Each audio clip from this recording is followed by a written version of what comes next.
The broadcast is now starting. All attendees are in listen-only mode. Good morning. Welcome to the monthly Dalim tips and tricks session. My name is Mike Moscato. And today we're going to do something that is utterly exciting and enthralling. We're going to look at uh, how to sift through and use the logs in ES, specifically the event logs. We may hop into a couple other areas, but uh, as far as how we even came up with this idea, I know that in many instances I've seen customers who ask, hey, what happened here? Why did this thing do that? And if they had understood how to filter through the information in the logs, they could have very easily come up with that information.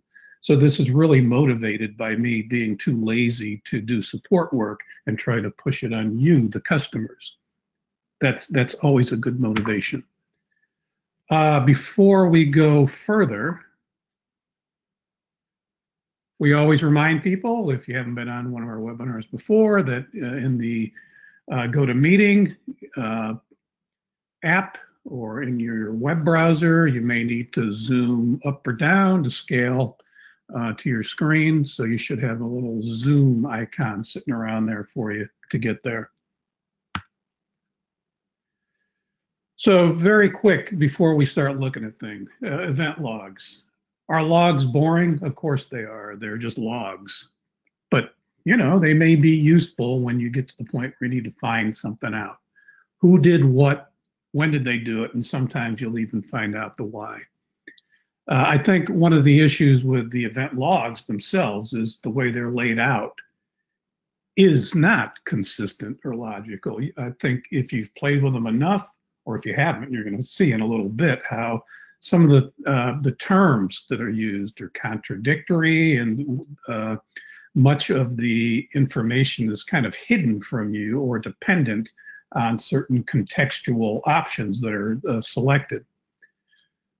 In anything that you do in the logs, I would say to get the most information and to get it as quickly as you can, filters, filters, filters, filters. Filters are your friends. This is how you're going to look at a big, long list of what looks like just random noise and drill down and narrow down to find out what you're looking for. And, like I say here, from the common to the obscure, this is just a list of some of the stuff we're going to do. And I'm going to start out with a couple of simple things. And these are both items that I know customers have asked for in the past. Not only, hey, can you tell me what happened to this file? Or why can't I do certain things, specifically like logging downloads, which is the first thing we're going to look at. Let's hop out of Keynote. And you can see I got logged out there. Let's log back in. I'm going to keep the screen in this split view because otherwise I would constantly be hopping back and forth from the event logs to projects and so forth. So I'm going to use, on the left, we use Safari to sift through and look at event log stuff. And on the right, I'm going to do stuff. So the first thing I'm going to do is, I know that we had a customer a few years ago who was always interested in finding out who downloaded files, who's been doing the downloading, and when they did it. So I'm going to do something real simple. I'm going to download a file, which I just did. And if you go into your event logs, one of the first things you want to know how to filter on is, how do I find a specific type of action like that, like a download, right? And this is where you get into some of the more basic filters. If you go to the category ES and click over here, this is a filter. So I want to find out any file downloads, and actually I'm really only interested in today. And with most of the stuff, you got to hit apply. So if you look here, you'll see, okay, I know that this guy, Mike M, downloaded a file from here today. That's pretty basic. That's pretty simple. But let's go a step further, and I'm going to have to squeeze this guy over here. Maybe I might have to abandon this approach. Let's say somebody selects multiple files, and they say that they want to download them. Now, we know the way ES does this is it gloms them together and it makes a zip file. But at the end of the day, I just downloaded 3 files. So as this customer pointed out, when he does that, he goes to the event log, and I'm a clicking, and you'll see I don't see anything. So one could say, oh, I guess he didn't download any files, but we know for a fact that he did. So how the heck do I find out something as basic as this? Why is it I can see a single download, but not multiple? And here's where we're going to hop into this other little tab over here in the event log, which is kind of I think kind of a backwater in ES. I'm not sure many people use this history tab, but you're going to see as we go through, it's pretty powerful in what it can do. So first of all, I'm going to filter on everything, filter all, and hit apply. And you'll notice right away, look what popped up. There's those 3 files that were downloaded as actually 4, as a multi-file download. So you can see right now that if you really want to track downloads either singly or from a multi-file download, you're better served going to the history tab. Now, the other thing you'll see in here is just a big blizzard of information. And, you know, obviously I got lucky because that's the last thing that happened on my ES, so it showed up right up top. But let's say I was only interested in seeing information about downloaded files. To the naked eye, you could look at this and say, well, what else is there? I mean, how can I filter on anything? And what you can do is if I click here, and these are cleverly hidden, oh, maybe not cleverly, but they are hidden. I clicked on the description, and if I go to filters, you'll see there's a filter called document downloaded. So if I click that, I now see only downloaded files, who downloaded them, and when they downloaded. So within this history tab, there actually are filters that you can use to narrow down your search to find what you need to get. Now, there are issues that you'll run into sometimes if you don't pay close attention in here. For instance, if you look at the word description right now, you'll notice it's in italics. And these are, I'd almost say beyond subtle. These are almost, unless you were really looking close, you wouldn't notice it. But if that label is in italics, it means that there's a filter enabled. Watch when I turn the filter off, and you notice description goes back to the normal text that's in here. So one of the visual cues, if you're not getting what you want, if you're looking through the history tab, check to make sure there's not a filter turned on that's basically blocking what you may want to see. Now, another thing that we commonly see people want to find out is, where the heck did my files go, right? I could have swore I had some files, they got deleted, that sort of thing. Here's an example. Let's look at this job. Now I'm going to, if I list out the pages down here, I'm going to say to myself, you know, I could have swore there was a page 48 and a 49 in here. I'm positive I uploaded it, at least I think I did, but I don't see them. So how could I confirm, first of all, that they were uploaded, and second of all, what the heck happened to them, right? So I'm going to stick with the history tab here. And I'm going to ask, all right, first of all, let's filter down to a specific customer and to a specific project, which is handy. Hit apply. So, I have a lot of things going on in that job, but let's filter now. So first of all, I want to see, did page 48 and 49 even show up? So I can filter on an option called File Received. File Received is going to tell me, well, look at that. Page 48 did come in and 49 came in. Great. So I was right. They did show up. Why aren't they in the project? All right. Did somebody delete them? I don't know. Let's find out. Let's go to our filters. And we're going to first turn it off. And now say, show me any files from that project that have been deleted. And wouldn't you know it, pages 48 and 49 were deleted by Roger. Now, I will point out that that same kind of information can be gleaned from the normal event log, right? See, Roger deleted the stuff there. But I want to hang out in here just to show you a few other things that this can do that you can't see in the normal event log. So let's say now, what's up with this guy, Roger? I mean, what's he been doing?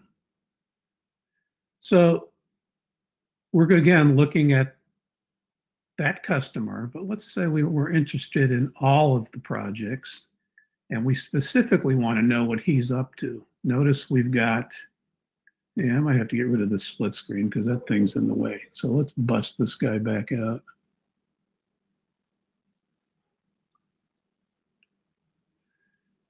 If we go to the user column, we can filter on a user. So we want to find out what the heck is Roger doing. So now we see everything Roger Sterling has been up to. And these are, again, this is the kind of information we can get. For instance, he approved a file.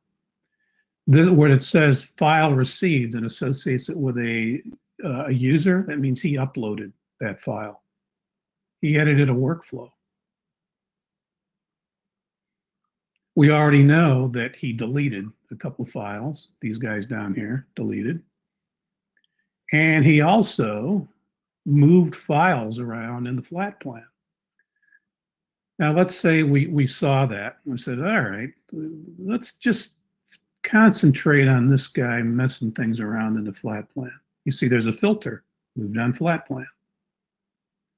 So now we can see he moved a page onto the flat plan. And there's also another filter that's associated with this.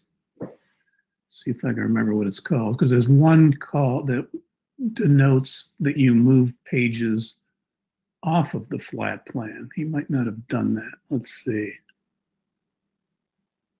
And that, I don't see it. But this is an important distinction to make right now, because you see, look at all these filters in here.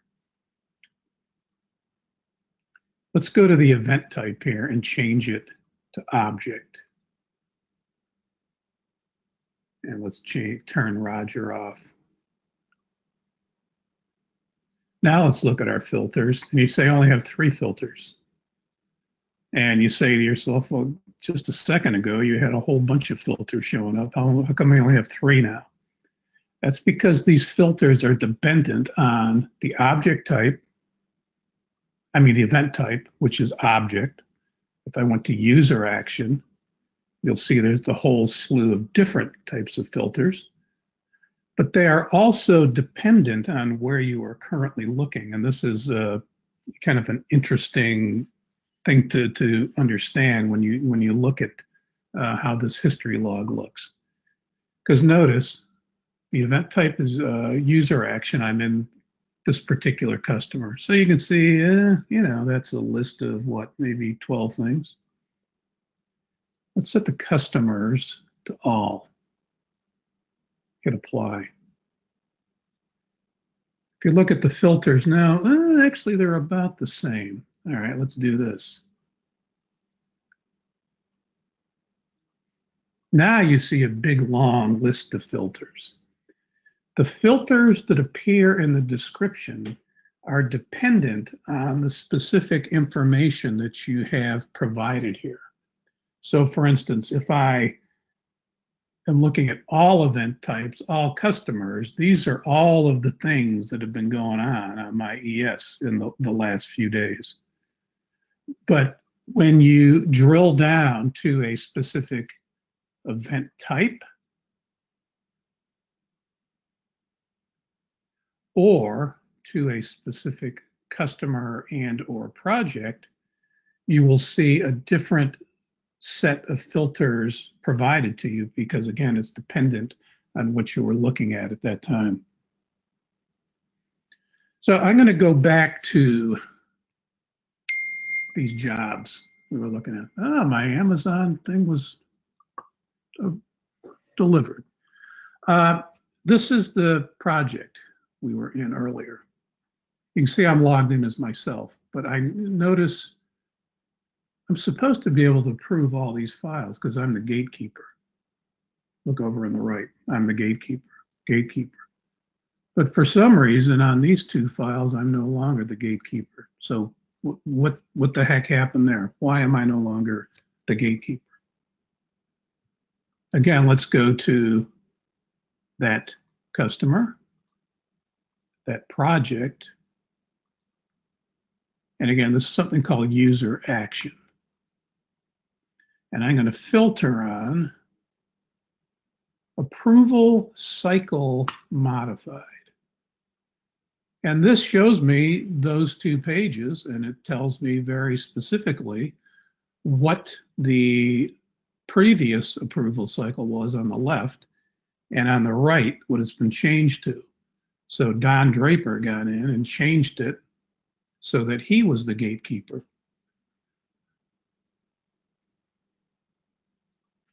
Now, here's a point that I should have made earlier. If you worked in ES, the phrase user action typically has a very specific meaning. We know what a user action is. The user action is one of these things down here, right? Where you set up a specific routine that can be run at pretty much any time in a workflow. But this thing here that we're looking at, that they call user action, has absolutely nothing to do with the quote unquote normal user action that we're used to looking at. As you've seen, what this actually denotes is things that users do or can do.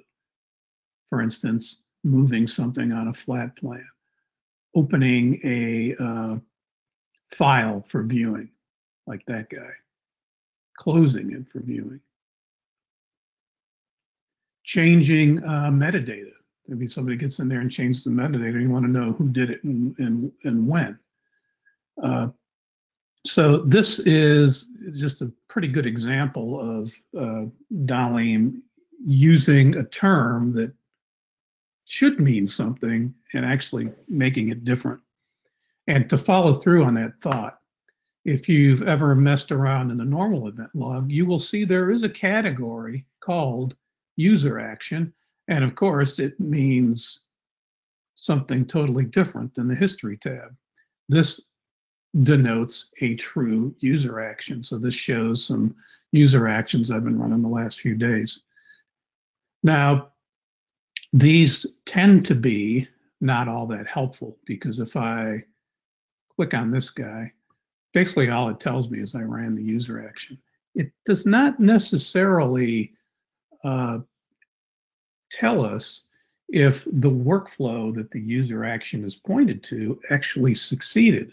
All it says is Mike ran the user action at whatever time this was on the 23rd.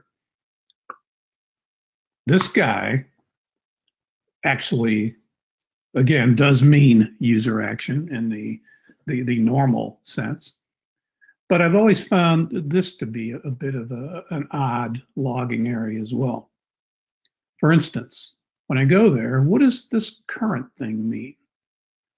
Current, when you're looking at user action logging, actually shows things that technically never really finished or are kind of pending. Because notice there are 3 things listed in pending or in current. And if you look at the lower left-hand corner, those correspond to these 3 files that I have in my basket. So you know that when you set up a user action, one of the targets on it can be basket. And also, if you don't tell the basket to automatically download, those guys basically are still sitting there waiting for somebody to download. History, if you really want to see what's been going on in your user actions, history is the monitoring type you want to go to. And this usually will give you some indication if something blew up or didn't go through, because this gives you the ability to click on Wiffle log, and it actually shows you the ES, and in this case also the ETWIST workflow that it went through when the user action called the ES workflow that it was pointed to. Now, I just wanted to kind of take that little sidetrack view because, again, I think the way that they've labeled some of this stuff, user action here, is a bit confusing. Now, next I want to show you how the history log can fool you and really kind of point out one of the biggest limitations on it, which you might have already noticed. I'm going to go into, I'm going to go in here. That's that same project we're looking at. And I'm going to use the event type. It's called workflow action. And this thing, workflow action, is really kind of looking at all the different steps that you may have gone through in a workflow, right? And so in this scenario, we're looking at a job, and someone claims that this page 3 was approved, but it was never delivered, right? It's supposed to go through a digital delivery step. So we want to look through the logs and figure out, okay, what happened to it? Why didn't it show up? So we're going to filter, again, we're going to filter on, and this is something you may or may not have noticed in a normal event log. We're going to look at it in a bit. It shows a specific name for a digital delivery step. And notice this is that page 3.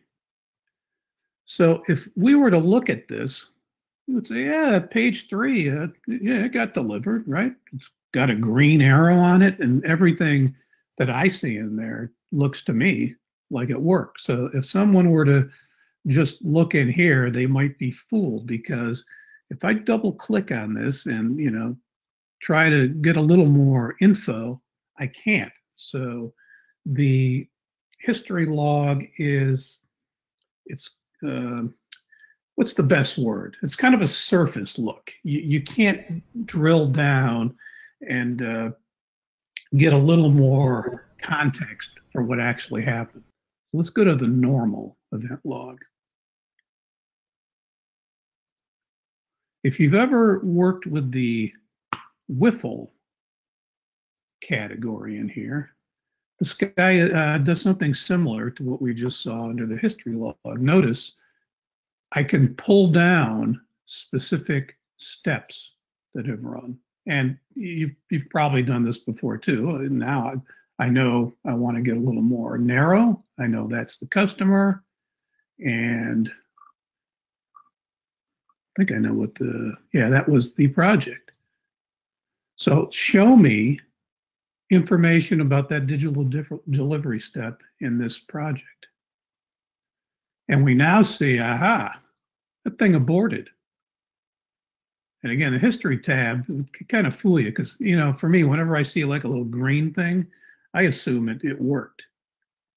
But not only Do I now know it aborted? I have access to the JDF output log. And let's see, this should tell me what happened. And actually, it looks like it worked. But it didn't, it aborted. So I would probably tell somebody to check the workflow or run it again.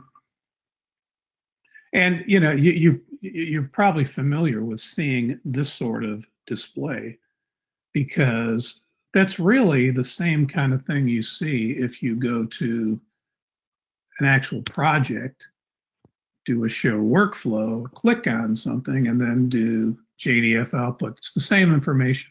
It's just maybe some people aren't comfortable with doing show workflow, or maybe there's some users you don't trust to do that sort of thing.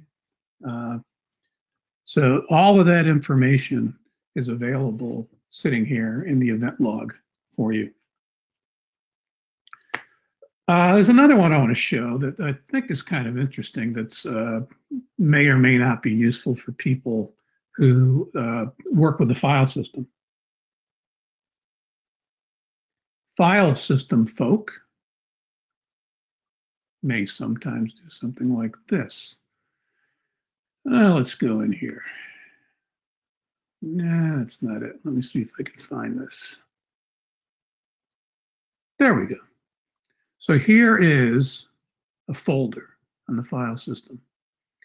And we know that you can do this sort of thing. Create a project from a folder.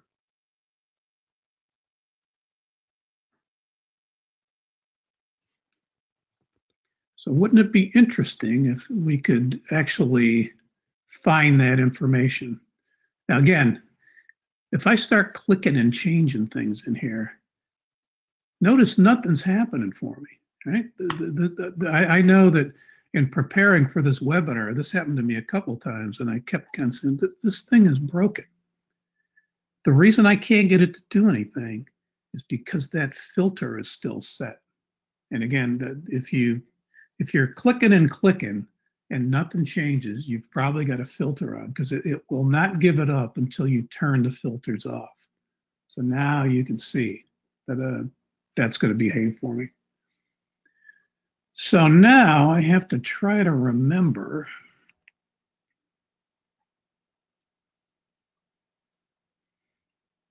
Oh yeah, this is where I was going to do this, I think.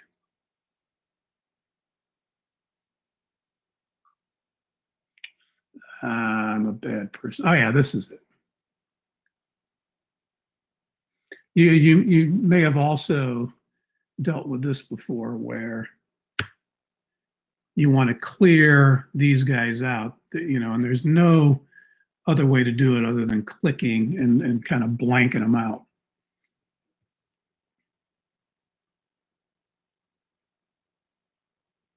Yeah, this is what I want.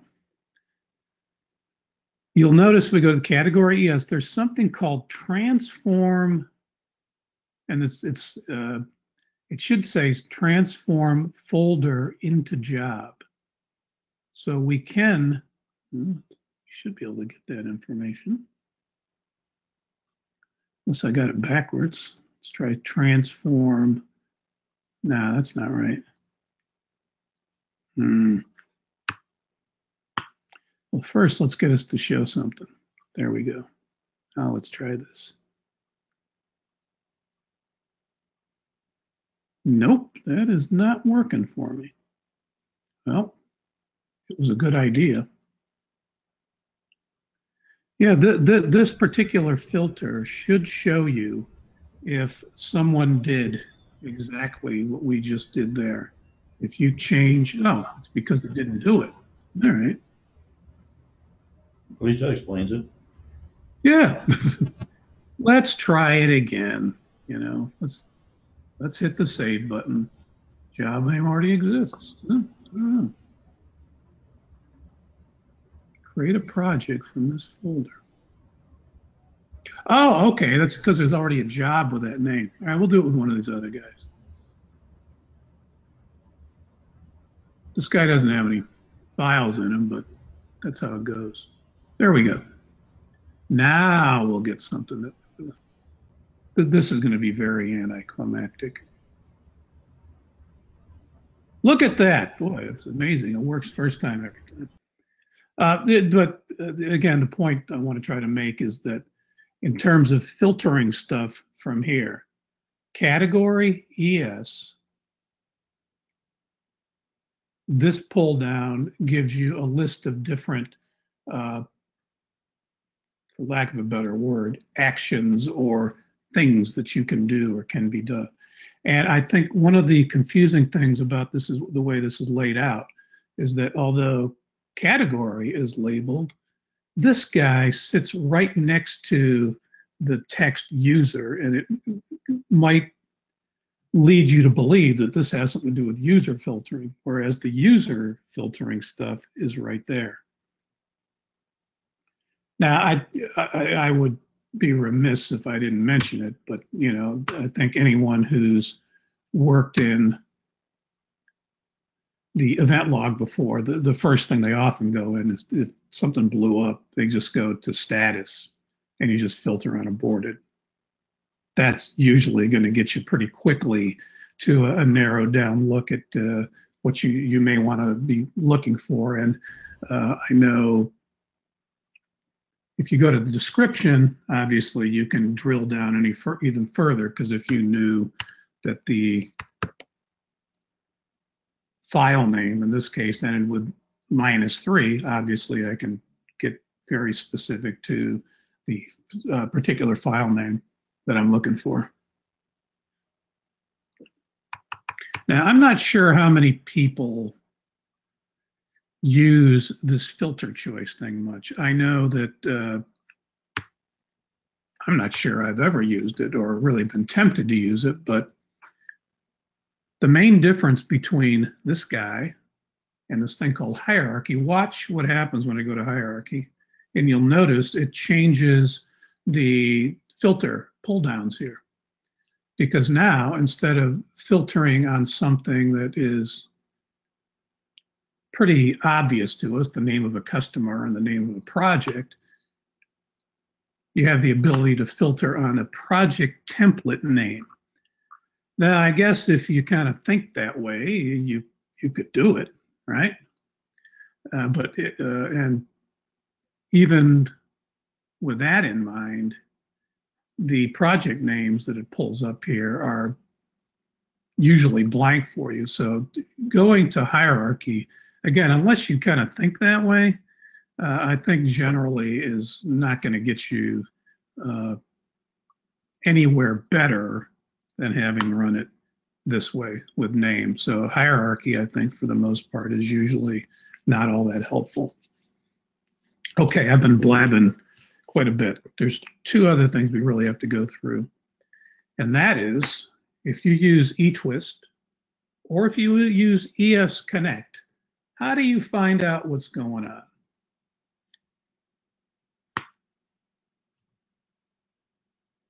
First, let's consider ETWIST, because that's the easiest one. If you filter on category, ES,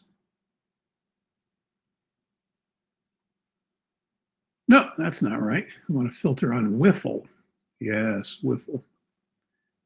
The Wiffle category presents a host of different things, but included in it is lots of workflow steps, but it will also list out your ETWIST workflow names. Although I forgot the name of the one I'm looking for. Let's go find the one I want to find. Because, you know, let's say we know which workflow stuff has been going through. This guy.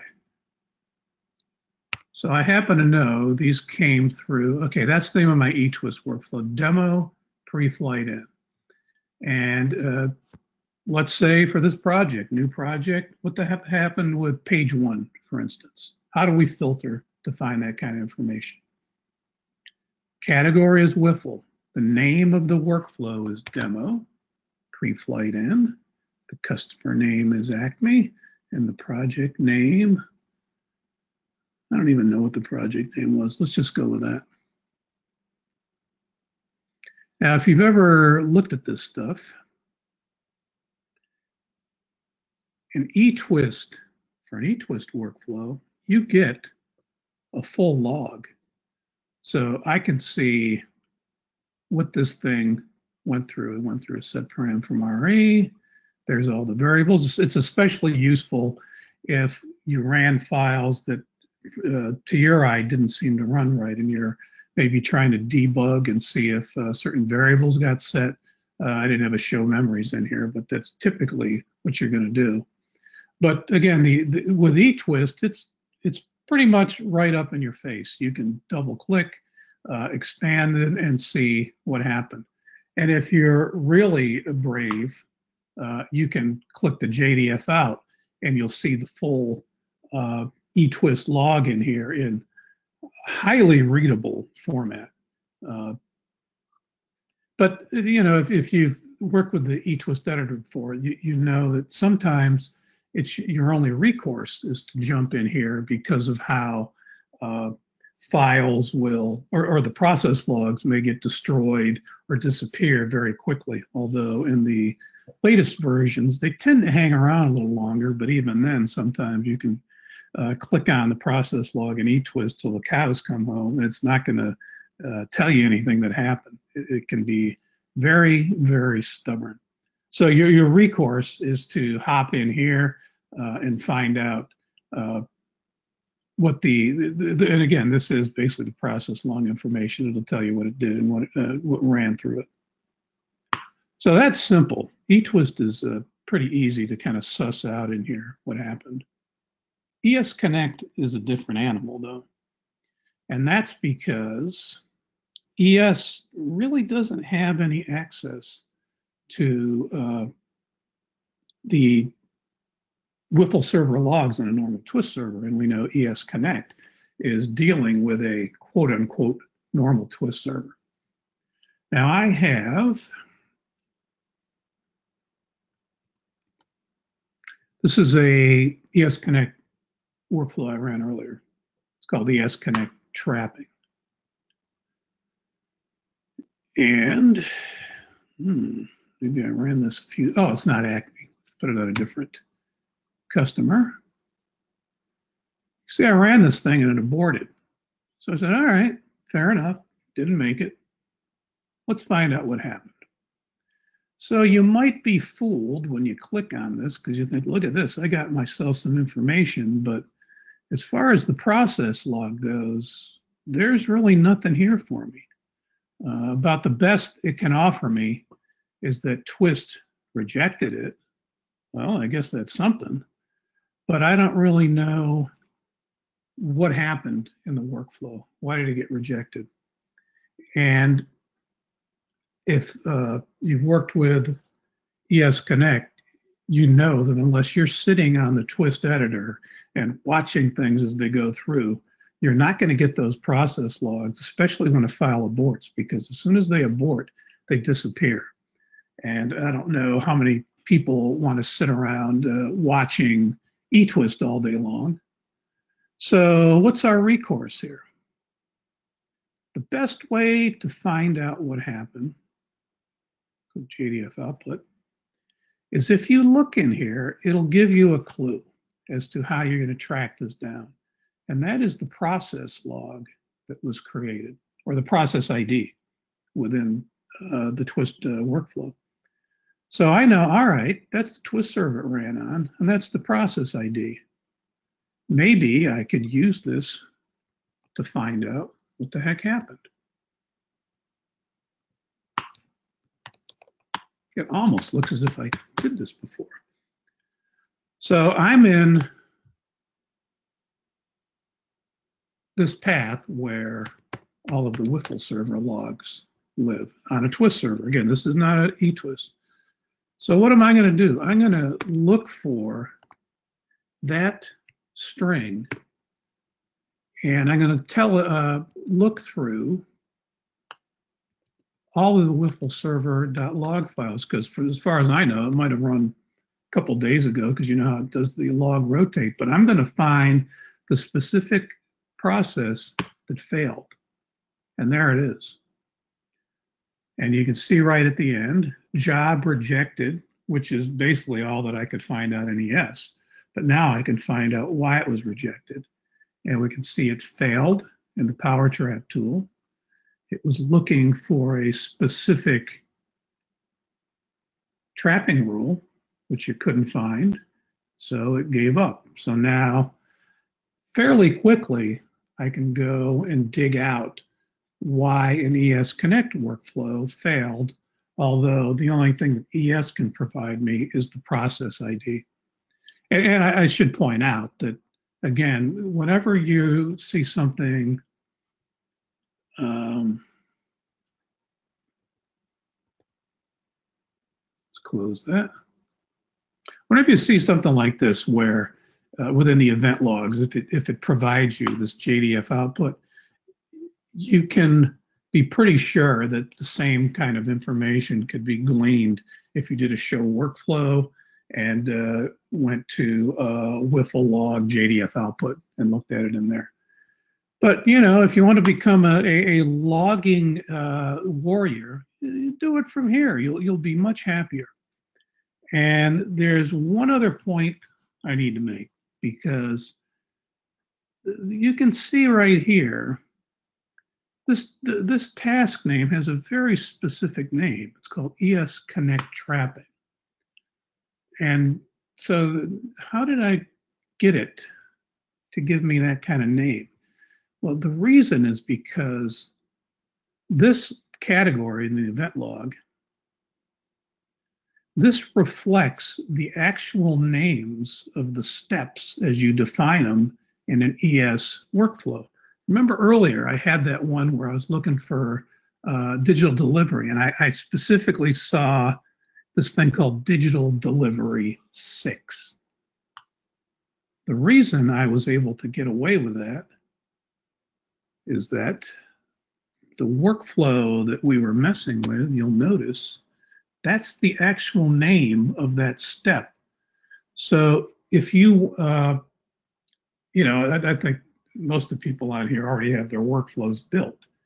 But if you want to make your filtering a little easier, especially easier in targeting what certain things are associated with when you build your workflows, and I think most of you know this, if you're building a workflow, I'll just pick one at random, you know, like that. Maybe there's a specific approval Wiffle you're interested in. Give it a very specific name that's associated maybe with the customer or the certain workflow you're working with. And that's what'll pop up when we go into the event log and start filtering on this category. I mean, yeah, on the Wiffle category. Because again, what you saw was ES Connect. ES Connect is a pretty generic one whenever you were working with the ES Connect stuff. So you'd really be better served giving it a name that when time comes to track these bad boys down and see what happened, it'll be a lot easier to find them and filter on them.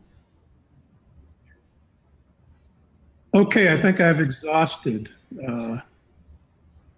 All right, Mike. everything I can think of to bore and inspire you any further. All right. Any questions? Yeah, just a couple. One maybe a little bit involved, but we'll go with it. First question is, the filtering you showed on the history log was mostly on projects. Does it work the same for file systems? Well, it does, in that things that you do on the file system will show up in here, but it'll only do it if you have the all guy selected. For instance, when the first thing I did in here when I filtered on document download, those were from the file system. All these guys were off the file system. Although, as you can see, it doesn't give me a whole lot of information in terms of Where to which follow. folder it was in, right? All it's telling me is the name. Yeah. It's limited and it's pretty limited in that respect. Do you know if it shows somebody moved a folder into another folder? Oh, yeah. Well, actually, it does, but it only does it for the file system. Here, I'll give an example. In fact, this is something that we opened a ticket with Dalim on this because it's not uncommon. Well, we've seen it before. We're in a project, somebody moves a folder into a folder. Let's see, where have I got? Oh yeah, I got some folders in here. So let's say I take this file and I move it into the cover folder, right? Yeah, just do it. Within the event log, I think it's under the user actions. You see a filter called, let's see.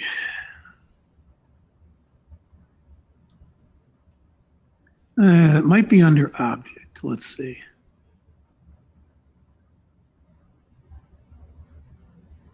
Nope. Well, let's go to all. I know there is such a filter because I remember complaining about it.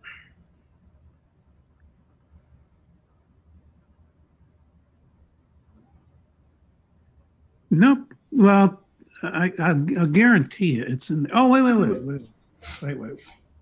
All right, I'm stupid. It's not in the history log. It's in the normal event log. Category ES. Move object. Apply. That's the guy I just moved. And it will show images, or if you actually move the whole folder. But the limitation, and I think it's a bug, is if I do the same thing in a normal project, it will not show up in here. So that's something that should be tracked, yeah. Yeah.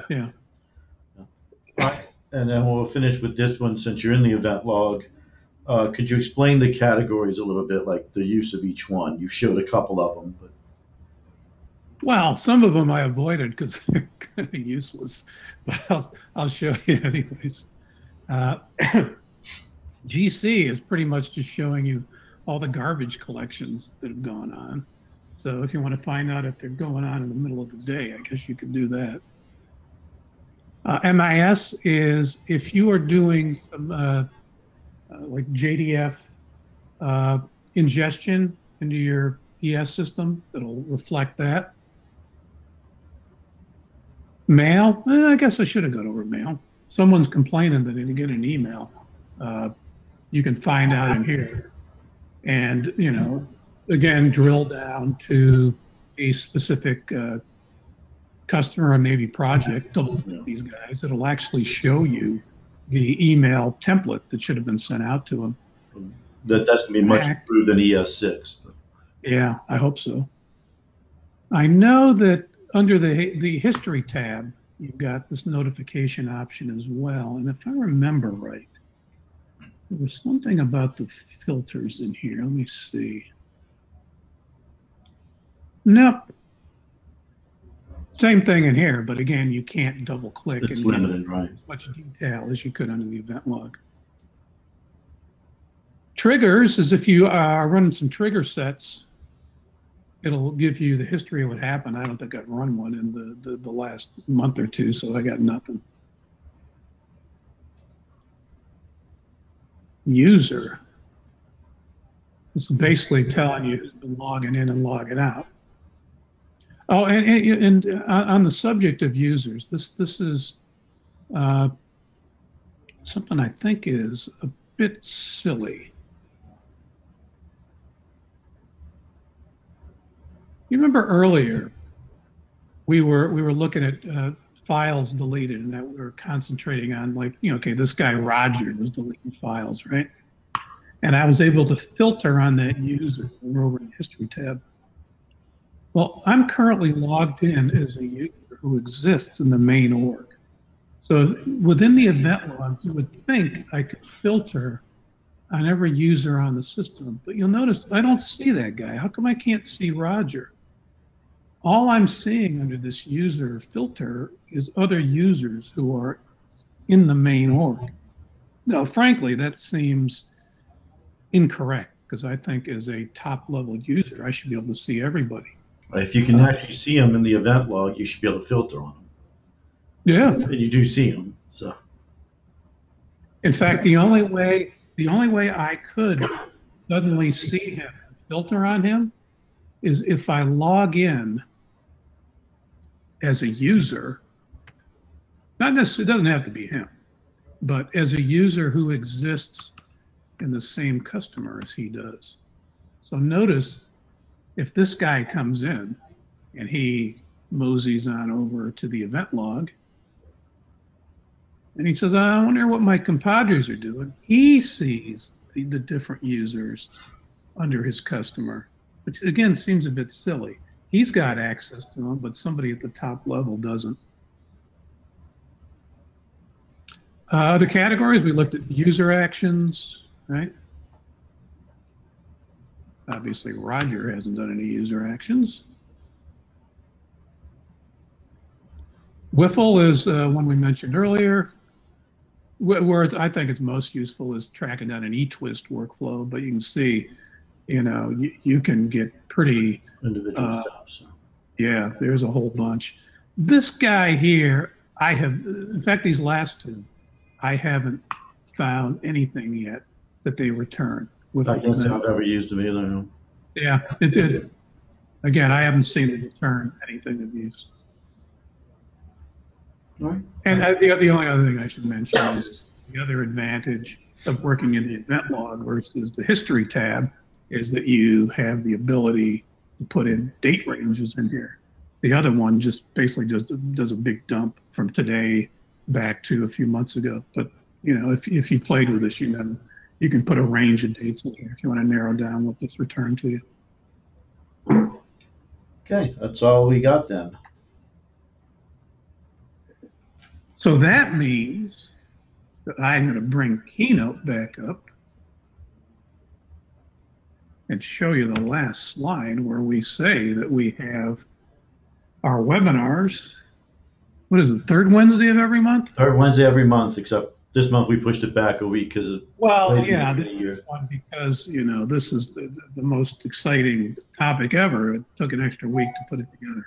We had several people out last week, so that all contributed to it besides the excitement of the topic itself. So in February, it should be the third Wednesday.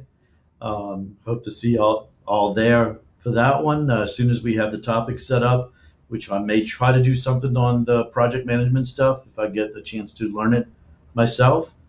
We'll send out the invite in a couple weeks. So hope everybody has a great day and a great weekend. Thanks a lot, everybody. Bye.